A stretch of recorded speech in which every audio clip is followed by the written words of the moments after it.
Let's do a practice A-level physics paper 3 question. A student made a simple pendulum by connecting a paper cone to a piece of string. She attached the pendulum to a clamp as shown. The student displays the pendulum through a small angle so that it's oscillated. She determined the time period to be 2.5. Calculate the length of the pendulum. So the formula that we're going to use is simply that the time period is given by 2 pi root of L over G. If you are doing OCR, by the way, do not panic. This formula is not required for OCR. If you do use it, it will be given. Okay, so let's rearrange for L. We're going to have root L is going to be 2 times root G, divide that by 2 pi. L is going to be T squared G over 4 pi squared. I.e. this here will be 2.5 squared, multiply this by 9.81, divide that by 4 pi squared, giving us around 1.55 meters. And let's not forget the unit. Explain why the amplitude of the oscillations of the pendulum did not stay constant. Well, in this case, the first thing I'm going to do is use 3 bullet points because,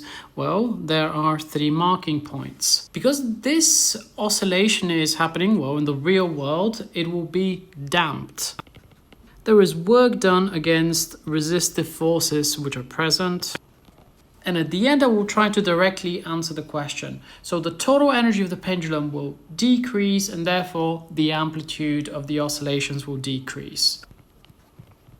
Okay, let's see what happens next. So the student recorded how the amplitude of the oscillation varied over time. It is suggested that the relationship between the amplitude A and time t is given by the following. Explain why a graph of Ln of A against t would give a straight line. Well, let's find Ln of A by taking the natural log of both sides. Now I'm just going to use the property of the product of logs. So Ln of E, those are inverse functions, so we just get minus kt times 1 over t, and then plus an Ln of A naught. Okay, well, let's compare this to y is equal to mx plus c. In fact, rather than minus kt over t, because it was a graph of Ln of A against t, let me just rewrite this.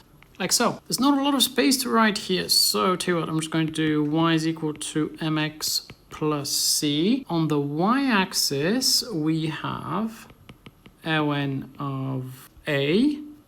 On the x-axis, we have x. So this means that my gradient m is equal to minus k over t, and my intercept is Ln of A naught. I.e. this here will be a straight line for the origin because this here is the equation of a straight line. The table shows the student's data. Plot a graph of Ln of A against t on the grid opposite. Use the additional column to show your processed data. Okay, well, our first job will be to actually calculate the natural log of A, and we need to be careful. Okay, well, here are our points. Now, let's see if we can actually plot our graph.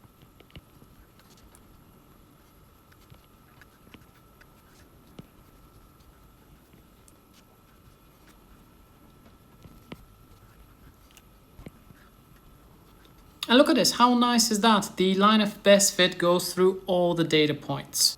So we've done the plot. What we need to do is to determine values for A naught and K.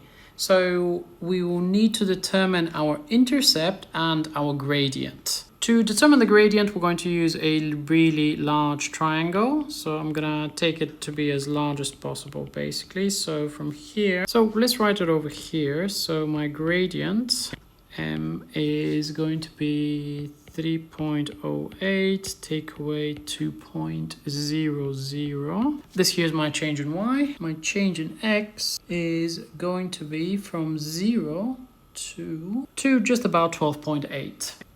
Once we have our gradient, we can determine k, because we know that minus k over t was equal to our gradient m. So k will be m multiplied by t with a little negative sign.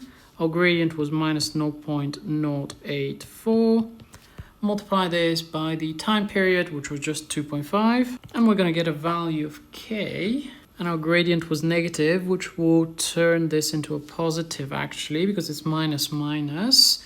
So this here is 0.210. A naught is just our intercept, which we already have, which was just this value, which was exactly 3.08. Now to determine A naught, we need to use the intercept, which was 3.08, which is this point. So we know that ln of A naught is equal to 3.08. A naught will be e to the 308, which is just around 21.75, let's call it 21.8 centimeters. Pretty sure k will be dimensionless, yep, because it's going to be k, t over t is dimensionless, so overall this thing here has to be dimensionless. Okay, that was quite a lot of work. Nothing is particularly difficult, but it can be time consuming in exams. And let's also have a look at a really important technique for paper 3. A spring is made from loops of thick steel wires as shown. There are 2 extra loops, one of each at the end of the spring. Okay, a student determined the length of steel used to make the spring vernier calipers. This seems important, so I'm just going to underline this. The length of the wire L on each loop is given by pi multiplied by W. Okay, where W is just the width. The student obtained the following values for W. 15.3, 15.2, 15.4, 15.3 again. Calculate L. Okay, well, L will just be given by pi multiplied by the mean value. What is the mean value going to be? Well, this will simply be 15.3 plus 15.2 plus 15.4 plus 15.3 over 4, which is just 15.3 millimeters. Okay, L is just going to be pi times 15.3, which is just going to be 48.1 millimeters. Estimate the percentage uncertainty in your value of L. So whenever we see data like this, the important technique is to use half the range. Our absolute uncertainty is equal to it, in other words, the range over 2.